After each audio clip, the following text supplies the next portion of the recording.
So this is our heifer barn on Armstrong Manor Farm. We built this in 2006. Before that, these heifers were all like out in super hutches outside, so they go inside, lie down, but they came into open yards, they ate outside. And that's great when the weather's nice, but you know what? We can't control the weather. You get snow, sleet, rain, all that kind of stuff. You get in the spring, you got the buildup of snow and the melt stuff, and so environmentally, you go, we thought we need to do something different, and as we grew, we need more room. So in 2006, we built this heifer barn.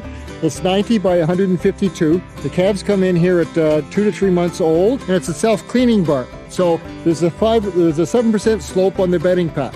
And so we bed with sawdust, which is a waste product from people making windowsills, doorways, things like that. Normally that all went to the landfill site. Comes here, we use it. It's nice bedding. So we bed it in here. So we build up the bedding pack and the cattle lay on it. They can just lay anywhere they want and they walk through here. But as they're walking from the bedding pack here, they're dragging the bedding with them.